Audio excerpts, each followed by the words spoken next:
Welcome to www.ilovehistory.co.uk. Think. Question. Understand. This video looks at how successfully Elizabeth I dealt with the issue of succession. When Elizabeth became Queen in 1558, she was just 25 years old. However, the issue of succession was important despite her youth. Elizabeth was not recognised as the legitimate heir by many Catholics. For example, Henry II of France preferred Mary Queen of Scots. Moreover, Mary was the next in line to the throne. If Elizabeth died, Mary would become Queen of England. Following Elizabeth's near-fatal attack of smallpox in 1562, this appeared to be horribly plausible for many Englishmen. When looking at this key question, you should consider Elizabeth's success in dealing with the issue of succession and the seriousness of the threat posed by the issue of succession. Elizabeth reputedly said to her first Parliament that she hoped her gravestone would say, "Elizabeth, which reigned a virgin and died a virgin." Her reluctance to marry may have been due to a number of factors: the limits it would place on her personal freedom, the limits it would place on her ability to make alliances, the difficulty of creating a match due to religion, the difficulty of maintaining faction if marrying an Englishman. See, for example, Cecil and Dudley's rivalry in 1560, with Cecil encouraging rumours about the murder of Dudley's wife. And also, perhaps there was a personal reluctance to marry, maybe because of her father, or the effects of her relationship with Thomas Seymour, which Starkey suggests was close to child abuse. But what of the attitude of her government towards marriage? The council believed that the security of the realm was closely linked to finding a successful marriage that would produce an heir. Failing that, it wished for the succession to be made clear, as Henry VIII had done in his Act of Succession in 1543. The council achieved neither aim.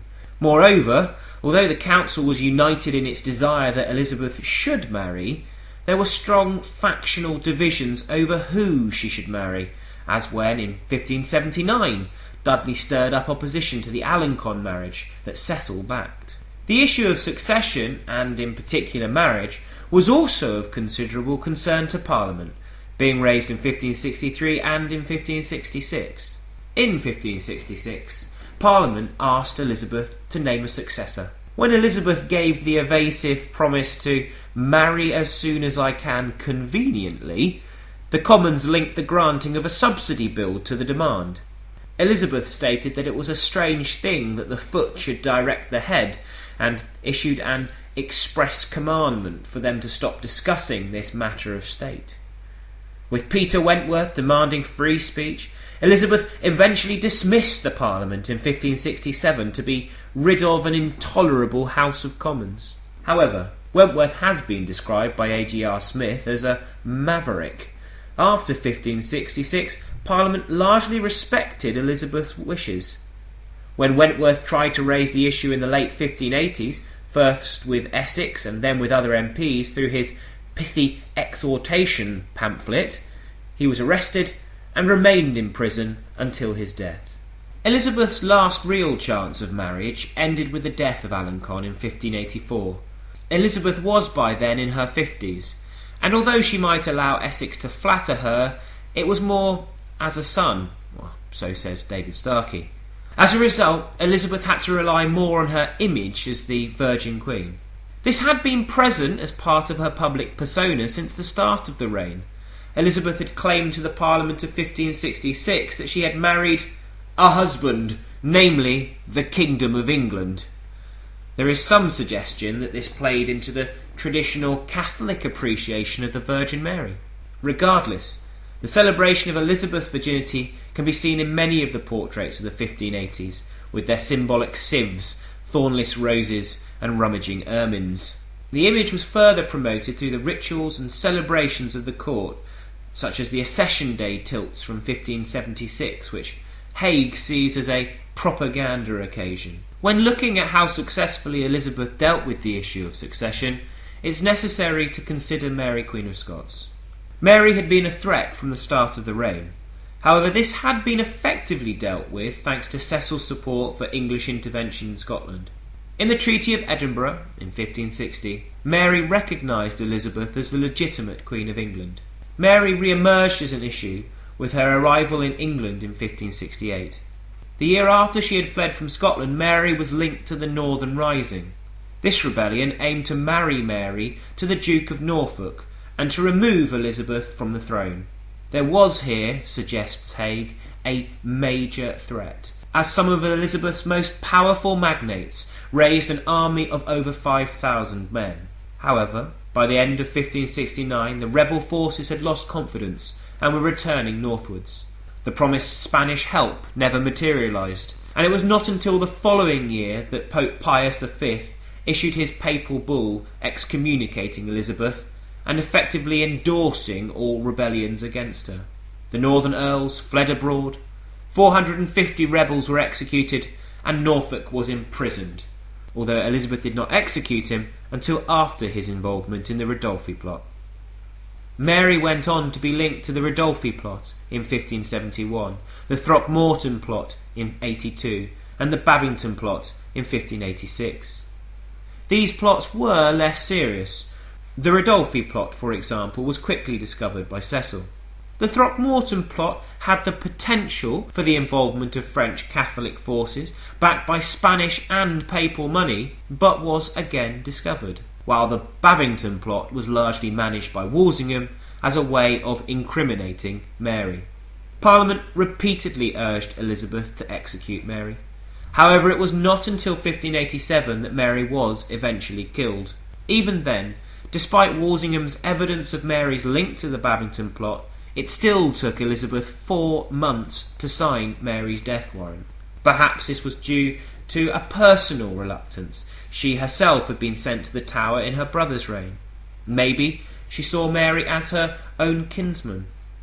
Perhaps she wanted to support a fellow female monarch.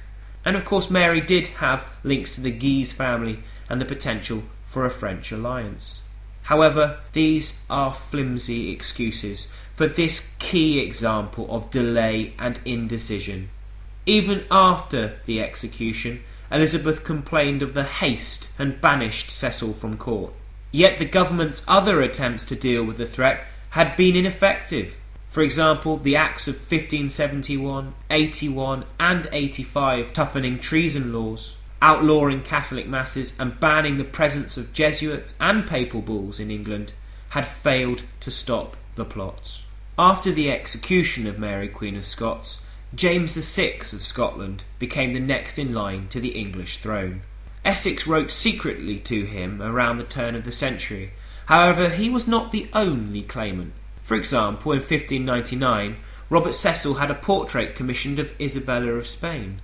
However, after Essex's death, Cecil turned his focus to the Scottish king and began a secret correspondence. Elizabeth may or may not have approved James VI as successor on her deathbed, but it was already decided. On the 20th of March, before Elizabeth had lost consciousness, Cecil had already sent James a draft proclamation of his accession.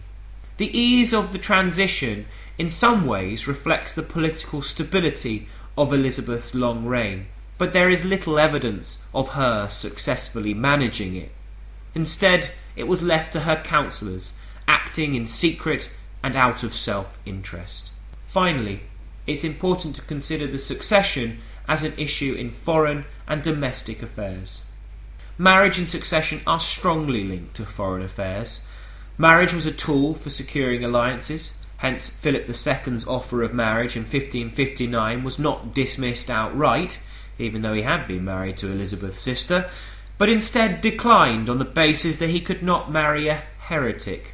All of Elizabeth's suitors brought potential alliances. Archduke Charles was the heir of the Holy Roman Emperor. The Dukes of Anjou and Alencon brought the potential of French support for the rebellion in the Netherlands. That the last 2 decades of Elizabeth's reign were dogged by a war against Spain could be seen as a failure of Elizabeth's handling of the issue of succession. Indeed, the execution of Mary Queen of Scots helped trigger the Spanish Armada. However, preparations had been underway since 1585, and the real threat lay in other issues, such as the peace between France and Spain since the Treaty of Cateau Cambrésis in 1559.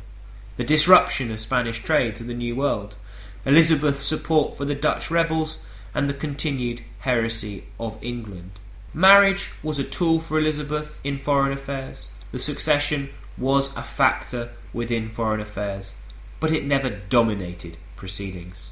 Domestically, Sloane states that the succession was an issue which agitated members throughout the reign, referring to the Commons. What is more, the succession in the fate of Mary Queen of Scots was the only matter of state that Elizabeth asked the Commons to discuss.